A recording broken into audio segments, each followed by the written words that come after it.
Welcome back to the Autism Exchange podcast, where we want to communicate and we want to collaborate. Where all we really want to do is just have fun conversation so that we can all learn from it. This is not a great place for self-help. We're not here to preach to you and teach you things that you could probably read on the internet. We just want to have fun and hope that you learn how to merge with us as we merge with other people through fun conversation. Janice Krimpa, Excellent. Hi. what's happening? I'm good. How are you doing? What's happening with you? If I was any better, I'd have to spit. Got another one. I can't keep up with you. I cannot keep up with you. Although I've been thinking, I know that we are recording this afternoon, and so I have had this question in my mind, and are you ready? Mhm. Okay, so if you had to pack for an overnight trip, last minute, not including makeup, just pack for an overnight trip, last minute, how long would it take you to pack your suitcase? Oh, I was gonna say beef jerky because that's what I thought you were gonna ask me. How long would it take me to pack a suitcase? Where am I going? Just probably like 3 hours away to the beach. Oh, sort of fun trip, not like stranded on a sea. This is where my head went. That's why I No, said no, beef no, no, jerky because no, I'm like, but, like okay, if I'm stranded on an island, I wanna have something that'll last, and it's protein. Um, right, right. Oh, yeah. how long would it take me to go without children? Without children, just you, no makeup, just you, like, No packing makeup. overnight. Yeah, so because that would definitely, like, change If the I time if I frame. pack my makeup, we're talking about 3 hours, but since I'm not packing my makeup Right, or my nail right. polish, I think I'm gonna go with, honestly, probably, like, 20 minutes, 15. Okay. Alright. That's alright, that's Now good. I now think you? Why? that's What's up? What about you? well, because, I did yesterday, I completely spontaneously packed for an overnight trip, 3 hours away at the beach, and I was so proud of myself that it was 45 minutes to pack my suitcase, and again, exclusive of, like, makeup and toiletries and whatnot, and, I was really proud of myself, and then I got there and I realized I brought 2 sets of pajamas because you don't know if it's gonna be cold in the room or hot in the Yeah, room, and then I indeed. brought a couple of different sandals because you never know if you're gonna be walking in the sand or if you can walk on the boardwalk, and then, like, I had all these contingency plans for clothes, and I think I wore the same sweater that I wore yesterday when I drove there, so it Yeah. didn't really pan out, and I started to think about, how, in the movies, you see somebody like, they get in a huff with somebody and like, "I'm leaving," and then they go and they throw things in a bag and then they leave like 3 minutes later. I Mhm. could never do that. I could never leave in 3 minutes and just throw things in a suitcase. I'm like, "I'm leaving. Give me 2 hours and I'll be out of here." Heaven Right. forbid you don't have to leave in an emergency. 2 Exactly. questions. 1, have you heard of a go bag for, like, expecting parents? They keep a go bag ready Yes. so that if baby's coming in a hurry, you get it and go. That's probably a Yeah. good idea for you. I just don't know if you'd have to buy duplicate everything and keep in the go bag because I could see you going back and forth to the go bag. "Oh, I can get that out." Um, Yes. Yeah. Yeah. I'd have to have, like, a seasonal go bag, and then I'd yeah. have to have, like, is it what is the weather gonna be like where I'm going go bag, there'd be so many go bags that I'm not sure. I like the idea of it, and I did have one when I was pregnant, but I gotta tell you, I don't think I'm a good go bag candidate. I think I'm Well, not. obviously I am I because my answer was beef jerky. So, beef jerky. I'm good. Yeah, give me some jerky, Yeah, maybe a change of underwear, and I'm happy. Um, yeah. speaking of underwear, Okay, sure, I'm gonna roll with this. Yep, speaking of underwear. alright. Um, there's a couple of dots to connect, but I'll just ask the question. Mhm. Um, Yep. when you hang, a roll of TP on your toilet paper holder, which way do the what'd you say, the flap of paper Oh, goes? 100% over the top. Over the top, 100%. Yeah. Over the what? Over the top, it has to hang down You from the have top. lost your mind. Do you rem I said I was gonna connect dots. Let me tell you something. Do you Okay. remember we were talking about Natalie from Australia and how she lied about animals wanting to kill Yeah. you and stuff? You know Right. those Australians have spiders that will hide in your toilet and bite you on the butt and absolutely destroy you. You know they exist. And I've seen and now it could have I been did not artificially know. Okay. created, but Yeah. there was a big spider behind that flap of the toilet paper because it was over the top and you couldn't see it. So you go to reach to grab your toilet paper, dude's back there. Now, if you have it over the back, then the spider could theoretically get between, say, like the wall and the paper, but it's got a much Yeah. smaller place to hide to bite you and kill you. So, um, this is relevant, and I'll bring it up in a few minutes. But Okay. while we're on the subject That of, just freaks me out now that I'm thinking like, that's one that is the one place I thought was fairly safe from any sort of wild something or other, and now you just introduced that into my safe space, so thank you, oh, Michael, that's 100%. Yeah, I have stories for days on that. But speaking of toilet humor, Mm, I have a funny story for you, and it's an innocent funny story, and it's about my kid Levi. Levi's okay, 3. We went to the zoo. I don't know. The PJ was on spring break last week, so one day last week, and uh, we go and PJ went to the gift shop. My mom went. Kirsten went. They went off to do something, so I'm just hanging with Levi, waiting for them to come back. And Levi's just standing there. I don't remember what he's eating. He's just munching away at something, just happy as he could be. And this man walked past me, and I didn't know this man, and he stared at me so. Ugh, I just did not like it, and I made weird eye contact back, and he just yeah, kept staring, and I finally made a face like, "Arr," like, "Walk on, take a picture if it," whatever. yeah, And yeah, then I realized that he was judging me because my son was standing there with his pants pulled down in the pavilion of the zoo, butt naked from the bottom down, from the waist down, and I'm like, "Levi, what are you doing?" He said, "I gotta pee." He was just so happy and so proud, like, "I gotta pee," like, "Aren't you proud of me?" I said, "No, no, no, no, no, no, no, no, no, no, well, pull your pants up, pull your pants." So, PJ wears one of those little, backpack harness things with a leash thing on it so he didn't get yeah, away from us, and right, Levi had one, but, he doesn't need it, but he was so sad that he couldn't wear his if PJ had his on, so we had to put mhm, Levi's thing on him. So I get him to pull his pants up, and we're getting ready to run, leave purses and everything behind to get him to the bathroom so he doesn't pee in front of everybody. And as we're walking, typical happy-go-lucky three-year-old, he's like, "Hey, dad, watch me twist up in my leash." He goes, "It's so cozy in here." I'm like, "What? Shut up." Finally get him undone, and I'm literally dragging him by the leash now, and he's like, "Look at this flower. Oh, there's a bird." I'm like, "You said you had." So we get there, I'm stressed out, and the first room I saw was like a family bathroom or something, and yeah, so I'm like, "Okay, cool, whatever." So I knocked, opened the door, and there's 2 women sitting in there in the bathroom. And so Levi walks in with he's like he always walks belly first. He walked in there belly first and just looked around, and he was like, "Oh." And then we turned around and walked back out. I just, I don't know. I thought, what an innocent but horrifying yes, yeah, story, Levi's so proud of himself, like, "I'm supposed to pee in right, the potty. Or outside, I'm good. We live on a farm. You right, can pee wherever right. you want to, man." Yeah, so I love it that was though. It's sort of like, "Look, I'm doing what you asked me to do, and like, well, why wouldn't you be proud of me for this? Like, mm. like, look at this. I'm doing this. I'm independent. I've got it going on, dad. What's happening?" And I think too, it kinda goes back to what we had talked one of my favorite things about PJ is that unapologetic, "I am me, you can take it or leave Yeah, it. I am who I am. I'm gonna do what makes me happy." right, I don't like the behaviors that sometimes come with that, but I think we could all use a little more of a bigger dose of that attitude because we're so concerned about people judging right. us or whatever. And to a degree, I realize, Levi's got that too, um, which Yeah, that's a good thing. yeah. So It's a I totally want good to thing. yeah, it is. I think it's really interesting to be a father of a 6-year-old with autism and then follow that up with Levi, who is neurotypical, because I'm Mhm. assuming all along that being a father looks this way, and then I realized that actually it's not, and I don't know, that's a whole deep thing, we won't go there, but I No, wanted yeah, to chat with you briefly on something serious, mhm. that's not my child being naked at the zoo, Can I just but interrupt you really quickly to respond to yeah. that? I think one of the things that just sort of blew me away as a mom when Caroline was little, you know how kids learn the word no? And, Yes.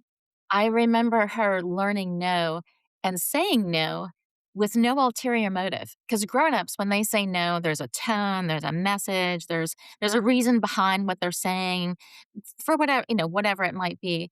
And I just remember her so the tone of I can't even imitate it, but it was just no. It was just informational. It's just, "This is how I feel, and I'm gonna tell you no. I don't want that. I don't like that. Not interested. Don't care." And I just thought, "Wow, how amazing to be a little kid and to have that word just mean exactly that with nothing else attached to it." And, of course, as you get older, it gets sideways and no means all kinds of things and all kinds of hidden Right. mess whatnot. But I just again, like you were talking about, like, being a father and things change, that really blew my mind just to have a kid say no in such an innocent way, but be very firmly rooted in the no. It just meant what it meant. Yeah, So, that's cool. anyway, I think that the takeaway from that is probably that the older we get, the more, I don't know, bogged down and watered down, for better or for worse, our language and our intentions get, whereas just be a kid and, happy go lucky, and, yeah, I think about the things I complained about when I was younger, like, I would give anything to be back there, you know? Um, yeah, yeah, I can't yeah. wait until I'm done with school and I don't have to worry about tests and deadlines and all these routines and getting up so early. All I wanna do is just work and go home, work and go home, and now I'm like, "Work and go home." That's all I get to do. Anyway, Right. um, here was something that came up last week, Mm, here at work that I wanted to mention to you, and then we are gonna move on and have some real fun with real people. yes.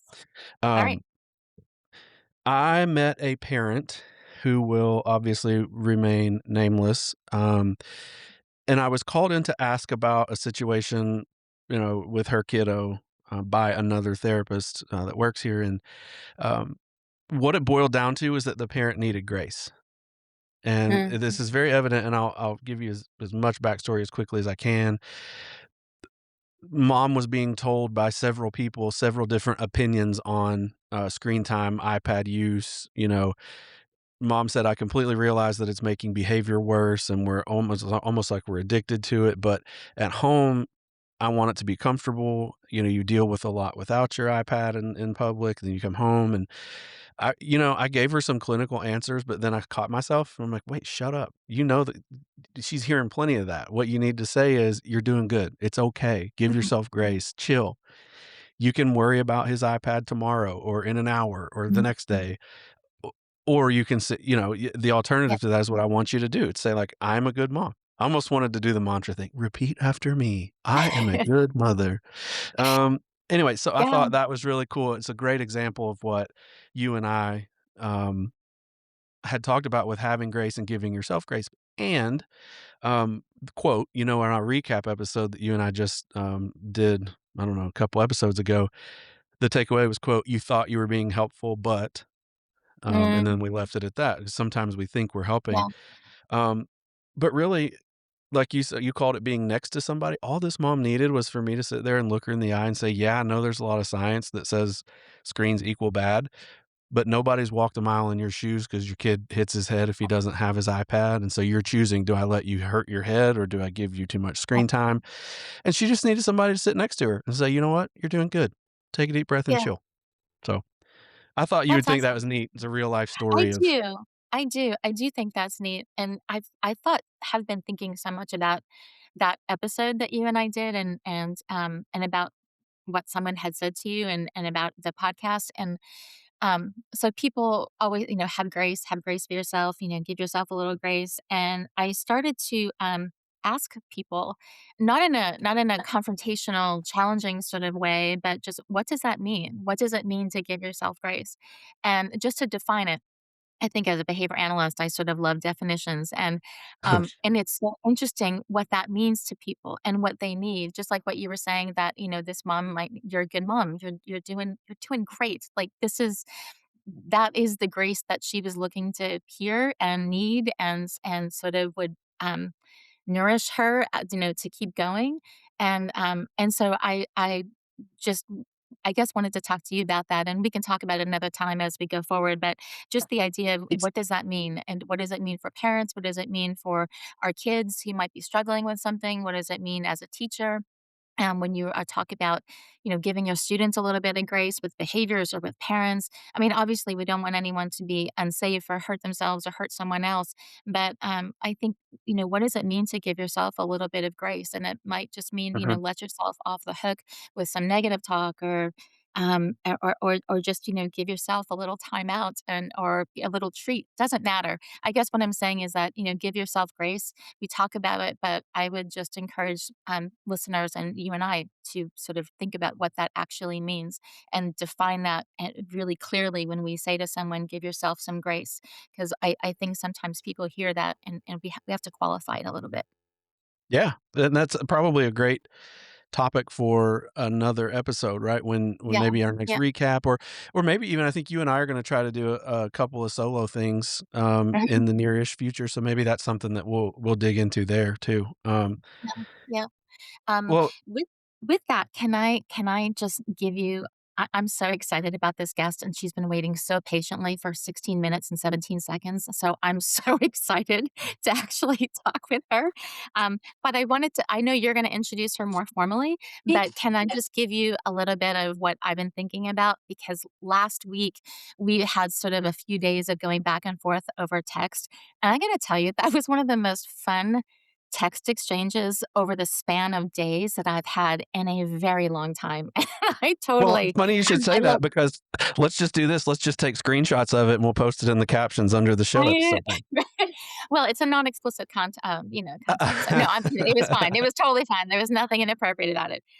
But what I was thinking about as because we were talking a little bit about preparing for today, and we did a little bit of a backstory of, her background and degrees and professional life, and then, of course, you were saying that, she's, has been a teacher for your child, and I was thinking as I was listening to her that, one word kept coming to mind, and, well, a couple of words, but, um, is that pedagogy, and, pedagogy is sort of the art of teaching, and I was thinking Um, about as we're talking to Stacey that, oops, that just gave it away. As we're talking it to, our guest, that it's really the art of teaching, she's mastered it. I don't think she would say she's mastered it, she's probably thinking every day she's going in to work harder at it and to keep learning, and that's probably why she's she as good as she is at what she does. But I just love that, and I think I've been in hundreds of classrooms over the years, and I can go into a classroom, and sometimes you see a teacher, and it's just like, wow, that is art happening right in front of me. Like that is just that's it. And so as we were talking to Stacy, I just thought I can hear it in her voice. She is a teacher's teacher. This is the art of teaching, and she's got it without even realizing it. So anyway, okay, I'll let you go so ahead did and you say formally. I love that, first of all, I think that's very well put, and as you guys are all about to learn, that is dead on accurate. Now, did you say podiatry and origami? Pe No, if you Podiatry, dietary and origami and and put them together, that would still be nothing about what I said. I said pedagogy, pedagogy. pedigree, Pen- pedagogy. pedagogy. Yeah. Remember when we were PE. little, Yeah. we had Tamagotchis, the little pet that you could keep alive by clicking a button, so that's a Tamagotchi.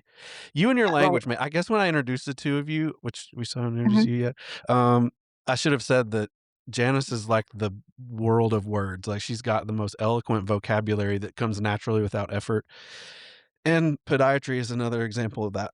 Um, Tamagotchi, my bad. Okay. We'll put it in the notes. We'll put it in the notes. Yeah, somebody spell it out. Don't ask me to actually, I'm a good speller. I digress. Alright, today we're super, super excited to have someone who means the world to me and to my family, and many not just my immediate family either. Someone who's an asset both to my family, but also to hundreds, if not thousands of others, and, Janice, we're real big on, yeah, we have to respect the resume of someone, you and I tend not to dwell on our resumes because we're human beings first. But I don't want to skip over how remarkable it is to have a master's degree in special education from Eastern Kentucky University with a focus on interdisciplinary early childhood, minoring in child and family studies, and is currently an elementary school preschool teacher who juggles so many more things than what a standard, if you will, if there's such a thing, preschool teachers should handle. So, knowing that I completely botched the resume part, I'll let her clear that up in just a few minutes. But want to welcome Stacey Ferrell. to the Autism Exchange podcast. Thanks, Stacey, for being here. Yay, Thank Stacey, we're so happy you're here. Thanks for having me. So let me get the ball rolling here real quick, and then I'll give you a chance to fix your resume because You I did great. did I? Yeah, you did great. Oh, origami. Mhm.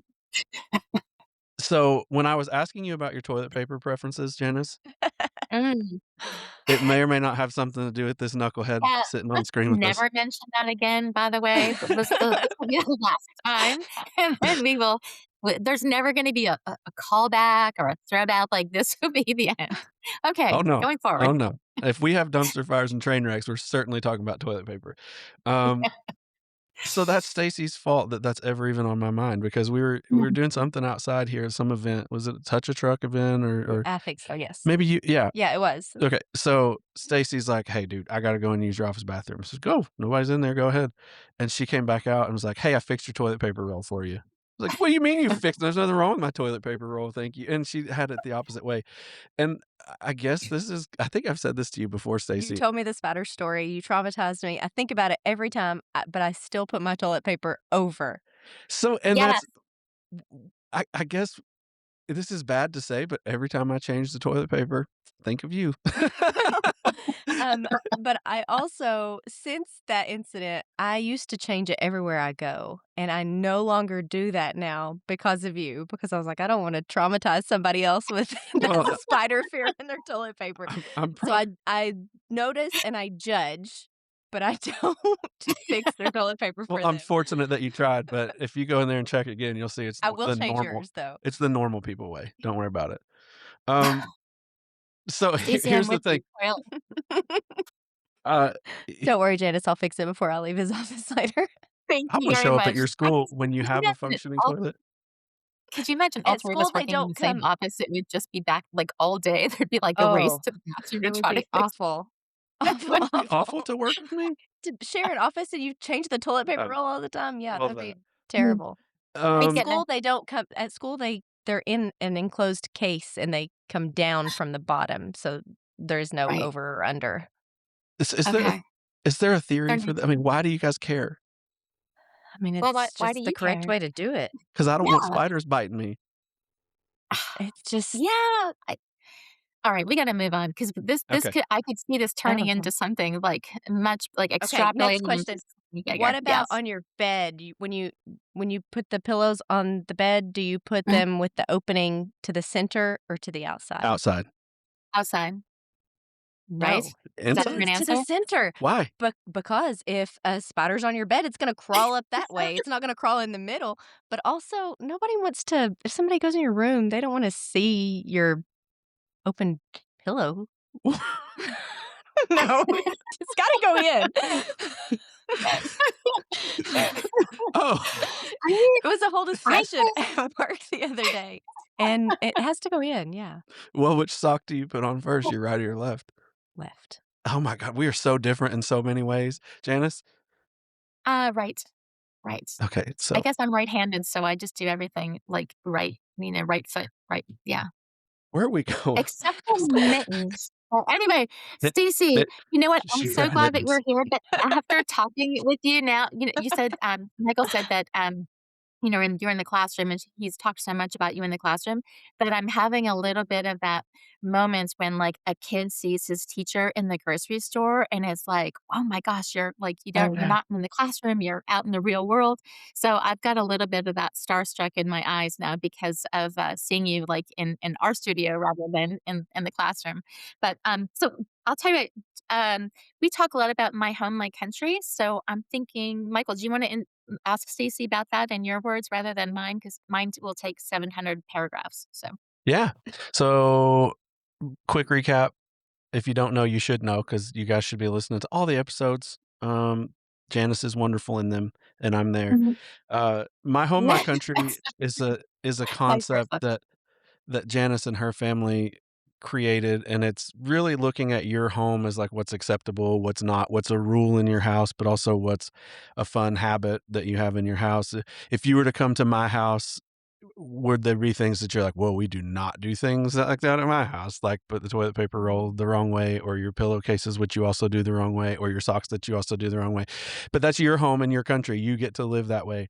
If I come to your ground, then you guys, I'm expected to kind of be respectful of what your home and your country is. So that's just kind of a nice way to say like what makes you tick and that sort of thing. So here's the question that I love to ask people when we ask them about their home and their country, and this is not a resume, okay? Now, we already went over your professional stuff. Who are you? Oh, okay. Out like, in the classroom? Oh, who are you? I don't know. We want to hear about Stacy, the not teacher, too. Okay. I'm obviously pretty OCD with a lot of things, and I do for sure have a my home, my country at home and in my classroom. You can ask my husband and my assistants; they will all tell you. Um, I'm pretty strict on all of that. I feel like I'm pretty structured in the classroom. Um, Mhm. you've seen that firsthand. I have pretty high expectations of everyone I'm around, and that's everywhere. I do expect. I feel like I give everything my best, and I expect others to give their best as well. And that includes my students. I hold them all to pretty high standards, no matter what their level of functioning is. I expect them to try hard and to be their best self. Well, what do you do for fun? Oh, for fun, I love the outdoors. My husband and I are big campers. I also own a mobile bookstore with my sister, so we travel on the weekends a lot and set up through the summer, especially. That's new as of last year. So So I wore my And boxcar books, which is what it's called. it You is got to plug called your thing. Boxcar Books. Can you find anything on social media or online? You can. We are on Facebook, Instagram, TikTok. We have a webpage, What is the webpage? www.boxcarbooks.com. Okay, there we go. Um, I wore my boxcar book. Hey, tell why do I have a boxcar books T-shirt other than I love you and support you? I don't know because you bought one. I know I was the first purchase of some type. Oh, Remember, I got a oh, bag and a book. Thanks for yeah, you remembering. were. I forgot about that. Yeah, so I won a prize because I bought a book. I think I bought the Oh, you first were the first ebook or something. audiobook, maybe? Audiobook, yeah. Maybe you're my first audiobook Yeah. customer. So I have a T-shirt. This is Boxcar Books. It says, Kirsten actually bought that for you. I don't think you did that. I think Kirsten paid for that one. oh, She was in charge of that. whatever. Okay, you know what? It says support your local mobile bookstore. It's this cool shirt. Mm, And we had to reschedule, but we were planning on doing this on Friday of last week, I Mhm. guess it was, or okay. So I wore that shirt that day, and I was like, I was definitely Oh, gonna plug with my shirt, and then now the shirt, I don't, it might have been washed by now, but I wanted to wear my Boxcar Book shirt today. I appreciate But that, you probably should be glad that I didn't. So especially if it was dirty. yeah, Yeah. that's my point. Um, okay, more about you, less about my t-shirts. Mobile bookstore, outdoors, camping, um, I have a grandbaby that keeps us hopping. and she is what, 17 months. 17 months old? Yeah. wow. That's exciting. Just So exciting. Yeah, she's fun and also exhausting. and exhausting, and yeah, she's at the age where she's into everything and can't be left Yeah. alone for a second. Right. She she reminds me a lot of PJ, actually. She does stuff just to kinda get a reaction sometimes, like, she'll walk over to a plant and, like, eye you as she throws dirt in the floor and laughs and takes off running, or Yeah, in the bathtub, she'll, like, pour a bucket of water out into the floor and just cackle, and that's so cute, though. I mean, Oh, that's like when it what you're is. talking about with PJ too, when he makes that face. We went down to the creek at the house yesterday and took food down there, had a little picnic, and he knows not to go to the creek by himself, and so he got up out of his little camping chair and took a couple of steps and turned around and gave Kirsten just the biggest, most mischievous grin you've ever seen, and then we said no, and he sat back down. But it's really cute to watch. Um, so I want to take advantage of the opportunity. You know that we aren't planning out lots of questions that we're gonna grill you on. We quite literally love and respect what you do and who you are and want you to just talk to us about it because our approach is that somewhere out there, somebody's gonna listen to that and really pull something that resonates with them. Just in our last episode, I read Janice, or a couple ago, I guess, I read Janice a message, a private message that we had gotten on Facebook that Mhm. completely blew our minds, just that we didn't have a clue that we could hit somebody in that way accidentally, and that's just by talking and being real. So, I guess I would start by saying that one of the things, and I want you to elaborate on this, but you said a few minutes ago you have really high expectations for the kids in your classroom. Um, that's a connection to a previous guest that we had, that Catherine Weiner, who was having children with any level of disability or lack thereof, that had an IEP meeting. She was involving them in every IEP meeting. So the kid was there in whatever fashion. Sometimes that was taking pictures or whatever, but she was really saying, "You have a voice, you're a person, you're capable of this, you need to know what's going on, so man up and go do it." I shouldn't say man up, woman up, beef up, whatever, go do it. Go get up and go do it. That tough love is what I would call it, is something that's so hallmark of you, and I think of that with you anytime your name comes up, which I recommend you to a lot of people. But and I'll just talk about PJ. You know good and well how terrified I was, and I'm have a doctorate in occupational therapy, and I'm an autism specialist, and I do this all day, every day. But when it's your kid, you know absolutely nothing. Doesn't matter what your degree That is. drives me insane about you too. Well, I'm sorry. It is, I am who I am. But what I was what I learned personally is that you basically, and maybe not in these words, but you basically looked at me and said, "Trust me, I got it." Mm. More than once. Yeah, and Yeah. in doing so, I not only did I learn, or did PJ learn, right? Like, he learned new skills going and trying to put on his socks and going to school and listening and engaging and the school stuff, but I learned just as much because Yeah. I had to let go. I had to trust somebody else with my baby, and this is a true story, and you can tell if not if you want to, but Stacey had a big old, big old, big old black eye one time because of PJ. Um Mhm. and she smiled about it and loved him anyway, and loved him through it. So, if you will, that type of tough love that I'm talking about is, I know you're capable of this and I love you to death, therefore I'm not accepting anything less. And I'll hug you as soon as we're done, but by golly, get in there and do your job. Um, that type of approach, a lot of kids really don't get.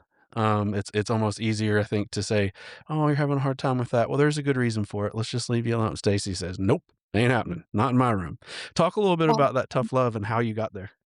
Oh, oh, wait, wait, wait, can I just jump in really, really, really quick? I yes. promise, Stacey, I will let you talk, but when you said, tough love, and I think that in addition to that, it's also teachers, specifically Stacey, holding herself to high expectations to say, "I'm gonna figure this out, and I'm not giving up on you, and I'm not stepping back, and we're gonna figure this out. I may have a black eye, but I'm not mad. I'm not upset.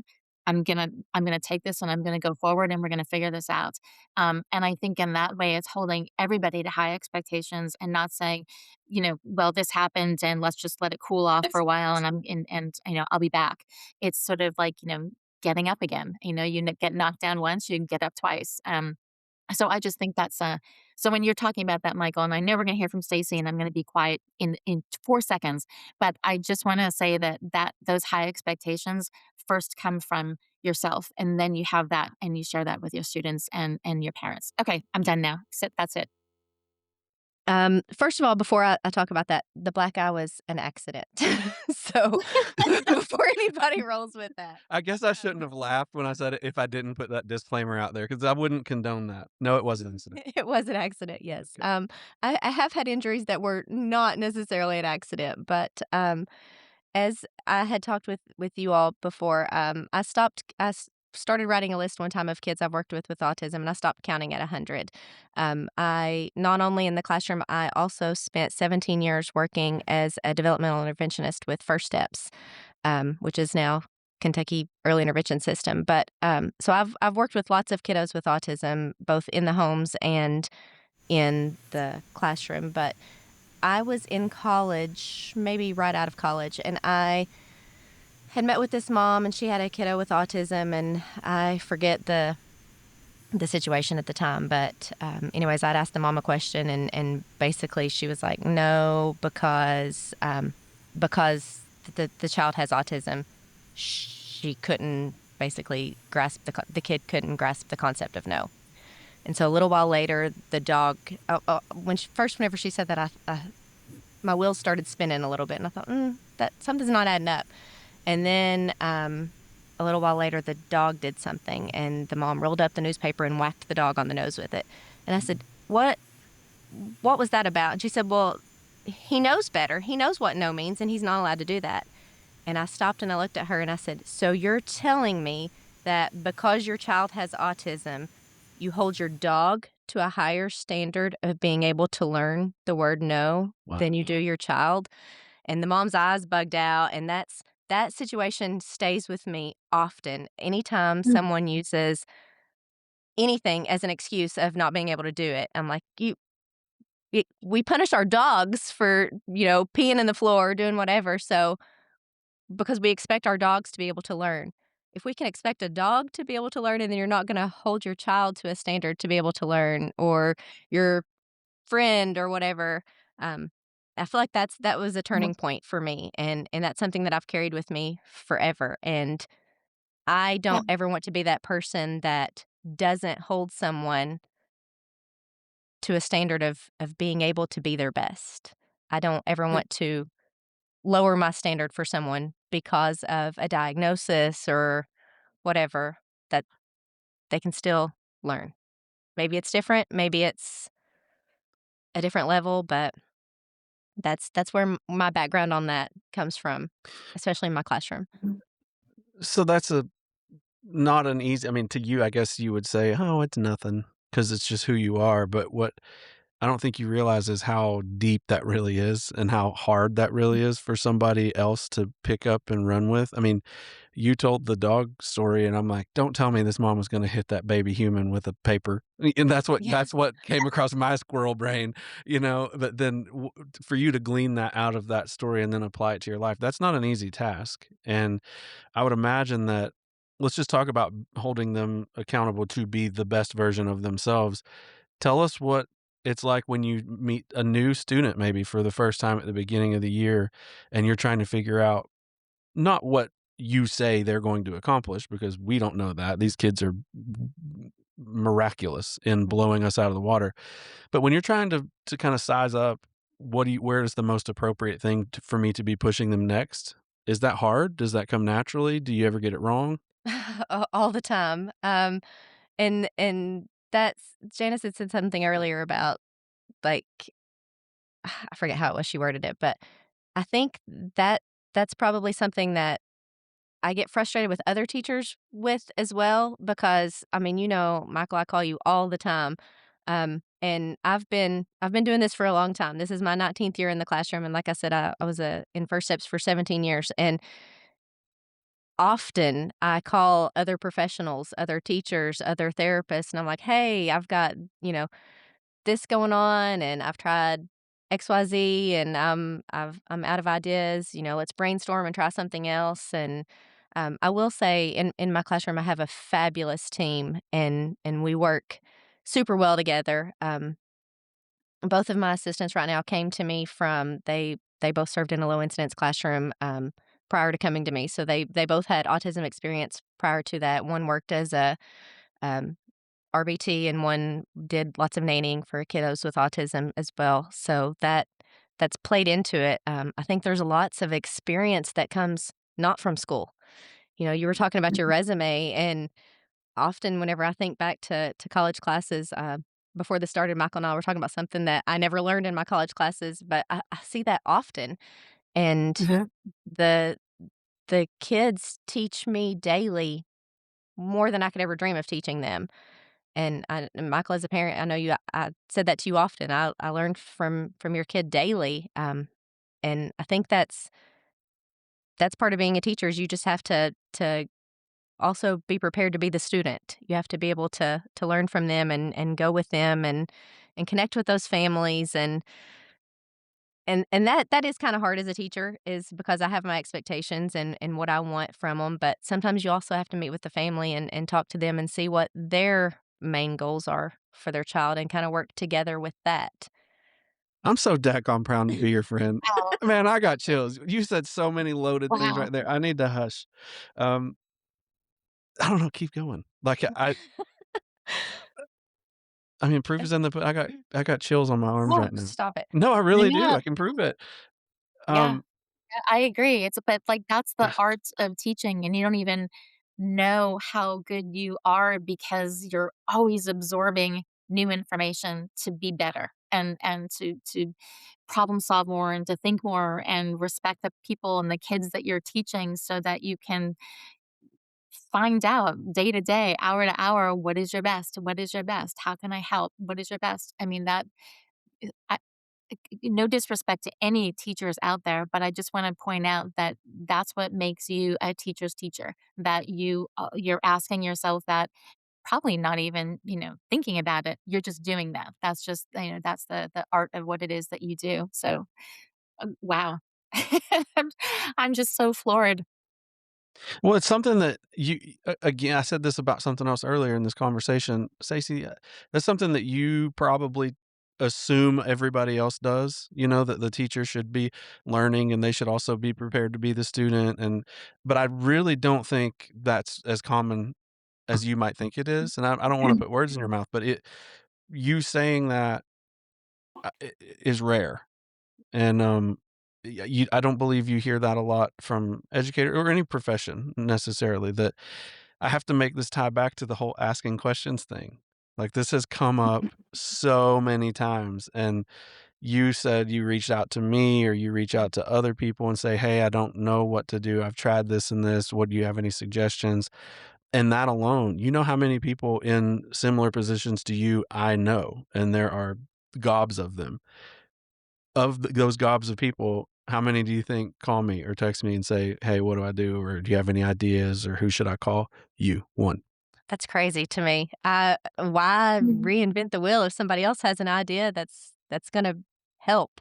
Reach out and ask. So, I feel like I interrupted what was so beautiful going on a minute ago, and I already can't wait to go back and listen to it again. I'm so pumped for that. Um, My brain's done switched off. What were we talking about now? I love this. Um, I think Janice, is there anything pressing on your mind? Because I don't wanna completely take over. Um, yes, actually. So Michael, you asked, what do you think about when you meet a student for the first time? Uh-huh. And I think working with kids on the spectrum, it's not just the student, right? It's the family because like the student goes home and like what you're doing is trying to help the student be as independent as possible and successful as possible outside of the classroom. So my question to you is, what do you think of and how when you meet a family for the first time? So we talked about what you see in a student and how you think of meeting a student for the first time, but thinking on a larger picture, with the family that you're, working with as an extension of the student, um, how do you greet that? How do you sort of like walk into that? What are you thinking, or how do you think? I will say in the state of Kentucky, our preschool teachers are required to do 2 home visits a year on every child. So Okay. that is something that, I have a love-hate relationship with, but I do love that because I try to, always do my first one before the kids start because I get to go in the home and first of all, you can learn so much about a child and their family just by stepping foot in the home. Yeah. And you get to sit down with the families, and that just kinda gives a chance to talk one-on-one, and that really helps. I've had several parents that call and say, "Hey, before my kid starts, can we just bring them into the classroom?" You did that. Just Mhm. bring your kid in, just for them to be able to see the classroom whenever there's not a classroom full of kids and sit down and have that one-on-one talk with us.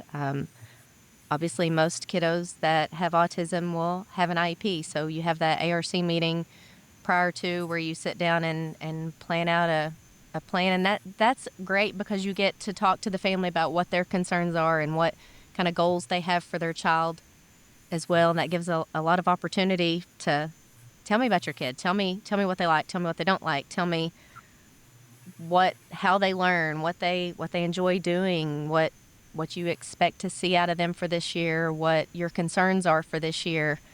And I feel like I try to make myself be pretty available for communication with parents throughout the day, just anytime they have concerns. And that's a big thing for parents with autism as well, because they don't, a lot of times the kids don't talk. They can't go home and say, this happened today. And so it's up to the teachers to say, hey, this is what's going on. This is how today went. What can you help with at home? What can I do to make this situation better so we don't have this issue tomorrow? And I think I think my role as a teacher versus, and that's something that I had kind of mentioned to you all in our text thread, my role versus, say, a high school teacher is completely different, because I'm one of those first people that those families have to work with.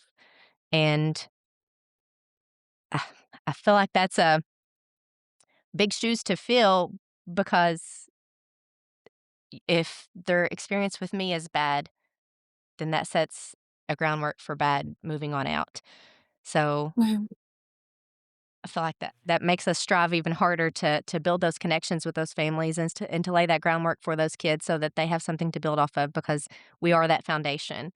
And a lot of times, not so much in the classroom, especially not now, but 20 years ago, whenever I started this, parents didn't know what autism was.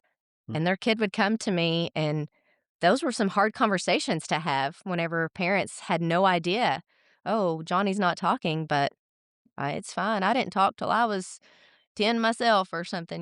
But now, and like I said, now it's a lot easier. Doctors are talking to families more, and families are seeing kiddos with autism. It's not as new as it was 20, I mean, it wasn't Mhm. new 20 years ago, but pretty much everybody knows someone with it now. But those were some hard conversations you had to have, and that's, again, something they don't teach you in college. You just have to think, if this was my kid and somebody was breaking this news to me, how would I want them to talk to me? And I would think about that in the classroom as well. I don't have kids of my own, but I have several nieces and a stepson, and anytime I talk with families, I would stop and think how I would want them, my kids' teachers, to talk to me. And I think that's important too, is to just, like Michael was saying, sometimes you just gotta be an ear to listen to, and just to say, "Hey, you're doing okay." Yeah. And to help them Well, frame, I think, what that means, I mean, it takes somebody with education about autism, but also about other developmental disabilities, because let's not pretend like autism's the only developmental disability you see, um, but helping a family frame what that means too, and that's a skill that you have that a lot of people don't. Um, I Do you might rem s do you remember the poem I sent you? we've referenced it on this podcast, at least once, maybe twice. Um, can you pull that up maybe and send that to me, because we need to stop referencing it and just read it real quick. Um, but one of the skills that you have is not just to say, "Here, this child has autism. I needed to let you know." And yes, there's a skill, I think, in doing that carefully and doing that genuinely, mhm. finding out how, like you said, how would I want someone to break that news to me? But then to give them a little bit more, and like, well, what does this mean? Because you don't want to say to somebody, "Hey, your head's falling off. See you later," and let them leave. Um, Instead, "Hey, it's not like your head's falling off. First of all, your kid has autism. Your head's not falling off. But what can I expect going forward? Well, that means we're probably going to need a little more help in school. We're probably going to need maybe some outside therapies and that sort of thing. But your ability to articulate those things in a way that allows people to let their guard down instead of put it up, that's a really unique skill. And I'm a Yeah. walking billboard for that, because you told me, we've already talked about it. You told me so many times, chill out, trust me, be, put on your therapist hat for a second. Okay, now go back to being his dad. But you have such a good feel for all of those different pieces of a message like that you deliver to a family, maybe for the first time, that it comes second nature to you. Um, can I read a poem? Yes. Absolutely. Okay. Janice, I feel like you should read it. No, because if it's the one I'm thinking of, I'll cry, and that's no good for anybody. So go ahead. You Okay. read. Well, I'm gonna try to read fast. Um, Okay. Welcome to Holland by Emily Pearl Kingsley. That's the I am one. we have often referenced this thing, and it's about time we actually read it instead of just all credit to Emily Pearl Kingsley. I am often asked to describe the experience of raising a child with a disability, to try to help people who have not shared that unique experience to understand it, to imagine how it would feel. It's like this. When you're going to have a baby, it's like planning a fabulous vacation trip to Italy. You buy a bunch of guidebooks and make your wonderful plans. The Colosseum, the Michelangelo David, the gondolas in Venice. You may learn some handy phrases in Italian. It's all very exciting. After months of eager anticipation, the day finally arrives. You pack your bags and off you go. Several hours later, the plane lands. The flight attendant comes in and says, "Welcome to Holland." Holland, you say? What do you mean, Holland? I signed up for Italy. I'm supposed to be in Italy. All my life, I've dreamed of going to Italy. But there's been a change in the flight plan. They've landed in Holland, and there you must stay. The important thing is that they haven't taken you to a horrible, disgusting, filthy place full of pestilence, famine, and disease. It's just a different place. So you must go out and buy new guidebooks, and you must learn a whole new language, and you will meet a whole new group of people you never would have met. It's just a different place. It's slower paced than Italy, less flashy than Italy, but after you've been there for a while and you catch your breath, you look around and you begin to notice that Holland has windmills, and Holland has tulips. Holland even has Rembrandts. But everyone you know is busy coming and going from Italy, and they're all bragging about what a wonderful time they had there. And for the rest of your life, you will say, "Yes, that's where I was supposed to go. That's what I had planned."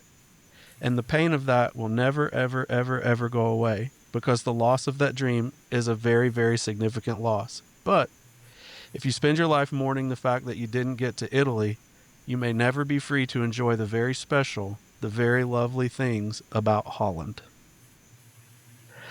And I'll tell you, Stacey, that you were the first person to give me that. And I think we could chuckle at the reasons why you felt it necessary to give me that. But had you not, I genuinely think I still would be pissed that I'm not in Italy. And when that comes to your kid, that's a hard thing to say, isn't it? Like, I love PJ with all my heart, but I wanted Italy. I expected Italy. I wanted to take him fishing, take him hunting, or whatever. And maybe that's in the cards. I don't know yet, but maybe it's not. And Holland is just as great. You just have to learn to look around. That's true. So, Janice, I took off again on a tangent. Your turn. No, you didn't at all. I, uh, I heard that poem when I first started working with kids many years ago from a parent, actually, and that was such a moment of education for me, and thinking it made me think about exactly what you were talking about, Stacey, is how would I wanna be treated? How would I want someone to talk with me? And that left such an impression on me to inform my interactions with parents and with other teachers and with, as many people that I would come in contact with professionally, just thinking about, the importance of, um, honest but thoughtful conversation that is respectful, that somebody's in a place that they might not wanna be. And there's could be, scared and grieving and all kinds of things, and, you're not just the teacher, you're a little bit of a tour guide, and, what a privilege that is. This has been a Stacy is awesome podcast. Stop. Yeah, this is like a mic drop. I don't know where we're gonna go from here, Michael. My head won't fit out the door whenever I go to leave in a little while. Michael will have to give me a shove. Don't worry, No, I don't. the headphones will extend to fit that head as it grows.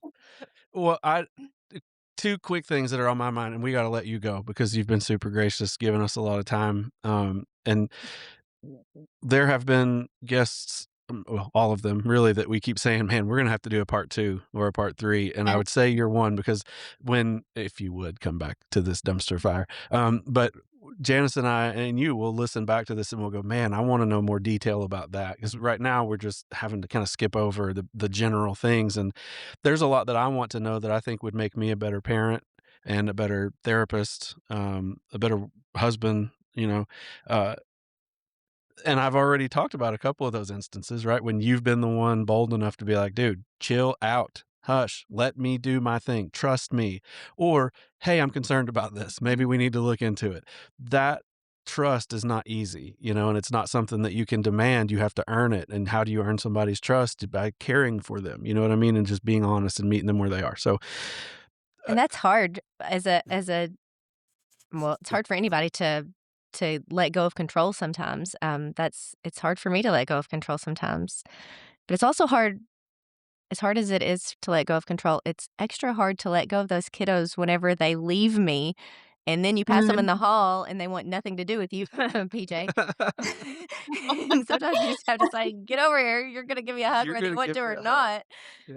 Um, but No. that is my the that's one of the best and worst parts of being a teacher is because you get to love them, but then they leave you. But it's also great to see I've got a family I worked with many years ago. The kiddo's gonna graduate high school this year, and his mom sends me pictures all the time, and it's amazing to see how they grow and learn and find their wings that you knew they had all along. Well, you knew they had all along, and I think you have to tell other people or convince other people sometimes. And I don't wanna sound like those people who didn't know their kids had those wings. I don't want it to sound like they're bad, they love them to death, I realize that, but I'm a great example. And you talking about having to be humble and swallow your pride. I'm a therapist who works with families on these things all day, every day, and I know I see the wings, but for some reason, when it's my own kid, I don't know Yeah. where that disconnect is. That said, you very, very much taught me what PJ was capable of, and then I took that model, and then I ran with it at home. Like, it's gonna be rough for the first little bit, but by golly, when we get through that, it's gonna be awesome. And some days you go to bed and you think, "Dear Lord, how did I survive today?" And then you just have to be like, "Oh, but I did. I did survive."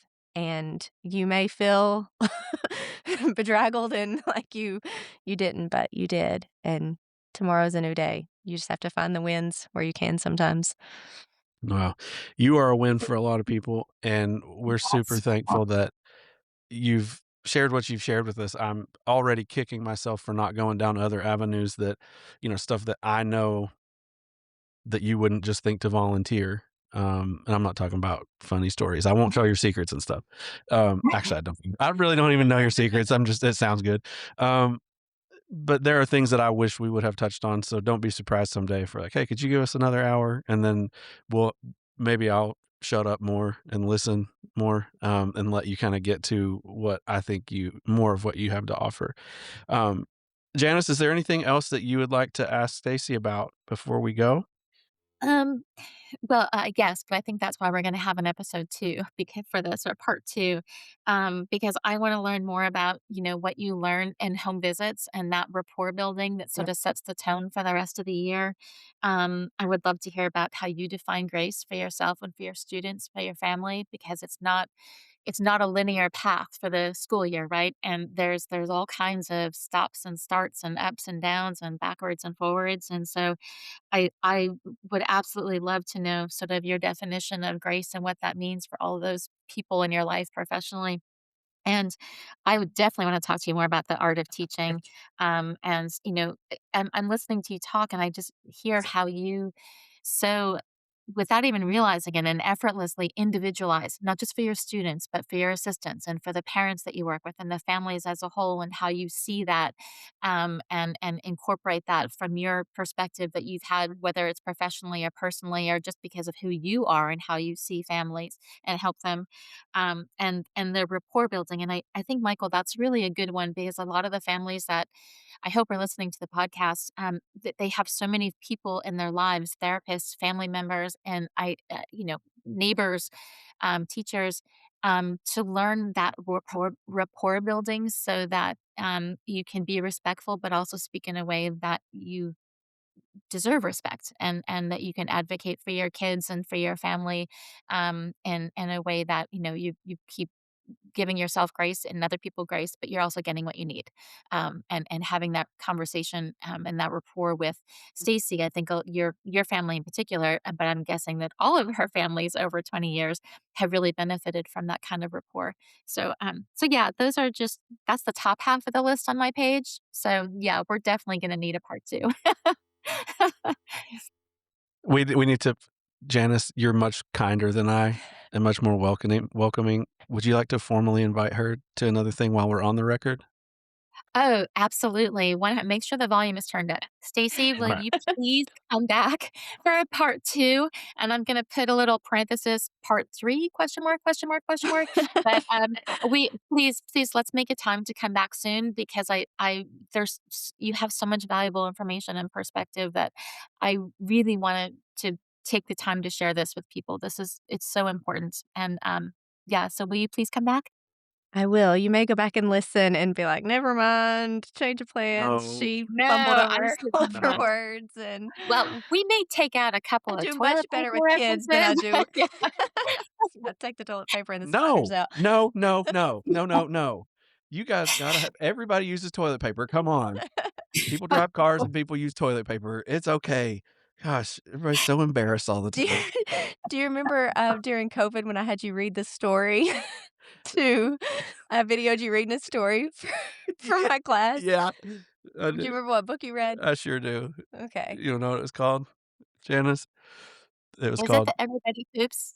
it's what's that say about me that y'all that you how do you guess that? Like, she was Because thinking there's about The only Art of one War. book. But this entire, I thought it was like, a book about build up for an podiatry, hour, honestly. there's no way could be any No, other you know book. what? You're wrong. I read The Grapes of Wrath. Thank you very much. Right, To a bunch of four-year-olds. right, yeah. I'll bet that went over really well. I don't know. I read about poop. Anyway, um, Stacey, thanks a ton. Seriously, it's not only fun, but I genuinely am proud to be able to say, like, you know what? I know Stacey. And Oh. then when people hear your approach and your outlook on things like this, it's just really beautiful. And Janice and I are super thankful. For your Absolutely. time, but also we talked about this together on a previous conversation, Janice and I, that it's one thing to agree to show up and give your time, but it's another to answer those kind of humbling questions like, "Who are you?" And, "How do you feel about this? What do you think about" We're asking these things that are pretty difficult and exposing, and, I can't think of another better word than that, but to agree, to sign up for that, that's pretty cool, and we really appreciate it. Yeah, we do, very much Thanks so. for having me. That's who you are. When you answer those questions on air, that then becomes, well, that's why she asked or answered the way that she did. Well, that's why she, said that what she said. It's like that we get to know you and understand why who you are is not just something that you learned from books and on paper. Like that becomes who you are as a person. So thank you for sharing that with us. Thanks for having me again. Appreciate it. Guys, this has been the Autism Exchange podcast where we want to communicate and collaborate, and I think there was a fair bit of that happened today. Thanks again to Stacey Ferrell for showing up and sharing her wisdom. Even if she does some toilet paper installation backward, that's totally fine. The Autism Exchange podcast can be found on all of your favorite podcast platforms: Apple Music, Amazon Music, iHeartRadio, YouTube, Spotify. It's out there. Go search, like, subscribe. That helps us. Our goal is not to get rich. Our goal is to just help other people find this information. So thank you all. For Janice Krimpa, I'm Michael Coldiron. See you next time. Thank you. Thank you for sitting next to us. That's what I want to say about this episode in particular, Michael. This is amazing. Thank you. If it weren't for Stacey judging my toilet paper thing, then the toilet paper would never come up. So it's her fault. Well, judge her, I well can then help it. maybe we're gonna have to rethink what our habits are for next time to make sure this is a big shoes to follow. I gotta tell you, big shoes to follow. You're welcome for the toilet humor. He's full of it. Literally. That was a perfect end. I clicked end record right when that came out of your mouth. That was awesome. Oh, that was so good. Stacey, you are a rock star. Thank you so I much. told you. I told you, didn't I? I said you're I gonna never love her. doubted, but I'm like, this was amazing. Thank you. Thank you. Thank you. Thank you for having me. If anybody can get that information through my big old head, then they deserve some kind of trophy.